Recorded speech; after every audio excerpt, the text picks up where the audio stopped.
Are you tired of being busy? Do you want to live a more simple life? Let's talk about that today. So, when I was growing up, I remember I was in third grade, and I remember my teacher telling me one day in the lunchroom, "Your family is rich." And I thought, she has to have me mixed up with someone else.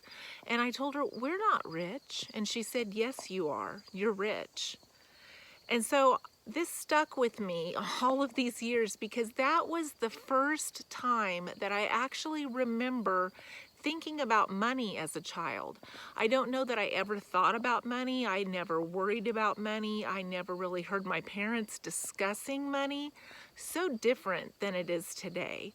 Today, children hear about money problems and the cost of things, and we can't afford that, and we can't buy that. I don't ever remember being told that growing up. And when I went home, I asked my mom, I said, "Are we rich?" And she said, "No, we're not rich." She said, "That's your grandparents. That's not us. We're not rich. She has us mixed up with them." And that was the first time that I started thinking about what is rich. Isn't it a powerful thing what money can do to your thinking or the lack of it? And that's what simple life, I guess, is about, is not letting the powers that be, consumerism, marketing, keeping up with the Joneses, not letting that influence your life. And that's hard to do when it's all around us. It's with our coworkers, it's with our neighbors, it's with our kids at school, it's with us ourselves competing against the parents at school when you're asked to purchase something or buy something that you really didn't have in your budget and you don't even want, but you feel compelled to purchase things because you've been asked to, and if you don't, it will look like you don't have money.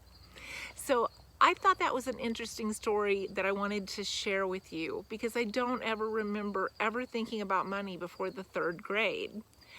But it's a very powerful thing because when you think about it, we have all of the control.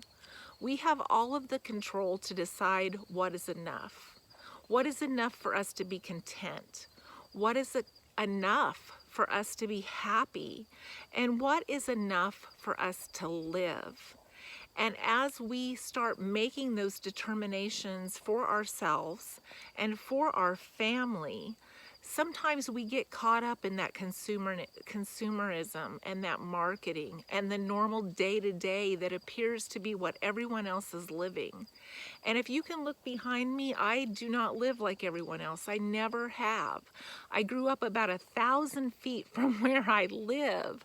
And so for me, time has not changed a whole lot. Yes, I go to the city and I go to work and I see what my coworkers are wearing or driving or hear what they are doing. And sometimes it just sounds so foreign to me because that's not my life. And I decided a long time ago what was enough for me.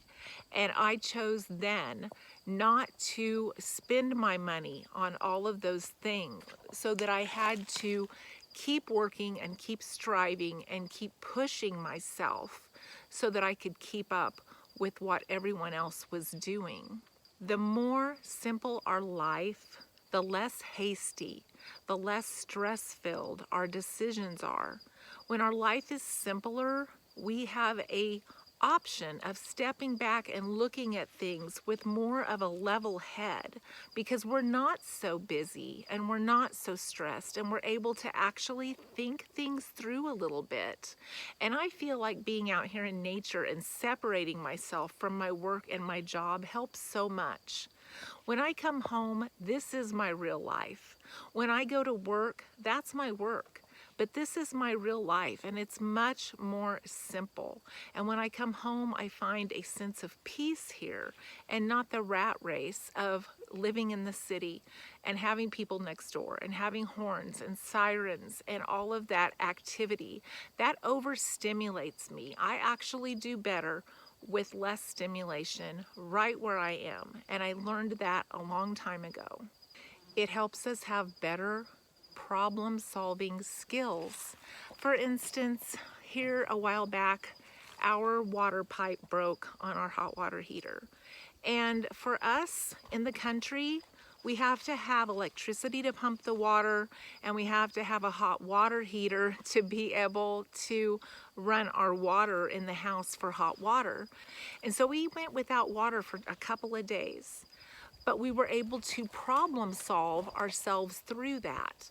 We were able to get empty milk jugs that I had saved, drive to the nearest town, which was about 7 miles, fill them up at the hydrant on Main Street, and bring them back so we could use them for cooking and flushing the toilet. And then we went to the lake, which was about 20 to 30 minutes from here, and we showered. Totally different type of problem solving because we live a simple life.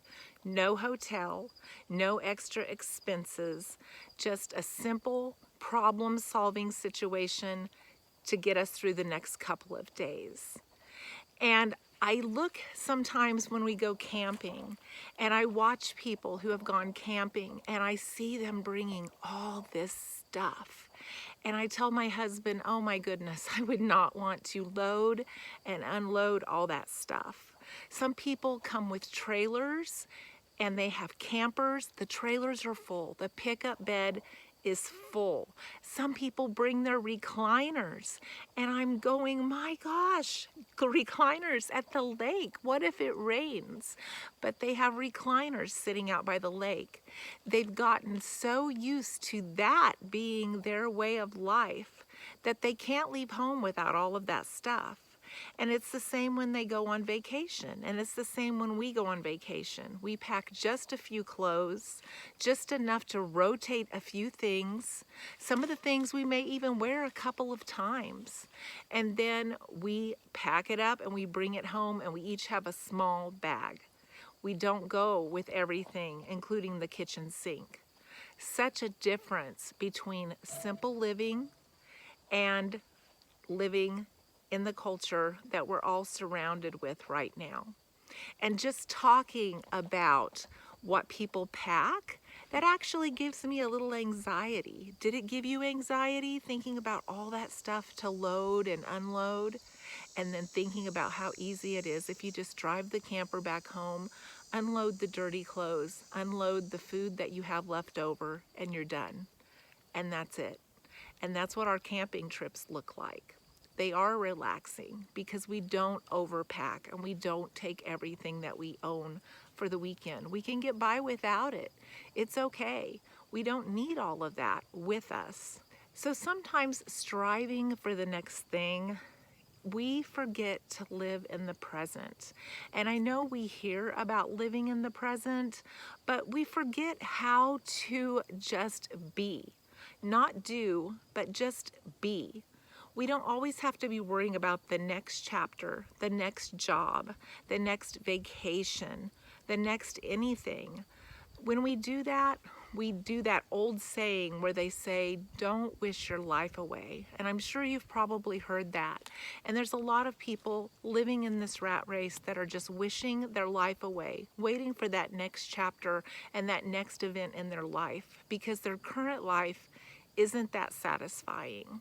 Some people have to really put some thought into how to make their life more simple. And maybe you're one of those people. So maybe go about it gradually. Change a few small things. And as you see how they complement your life and make your life easier, not harder, you'll want to add a few more things, and it will encourage you to do that. A lot of people think living a simple life is a harder life because there's less conveniences, but it really is not a harder life. It really is a more simple life. And after all, you are the one that decides what's enough. So I hope this was encouraging to you, and I thank you for watching me today, and I hope to see you in the next video. Please give me a like if this helped your day and if you would like to see more content like this.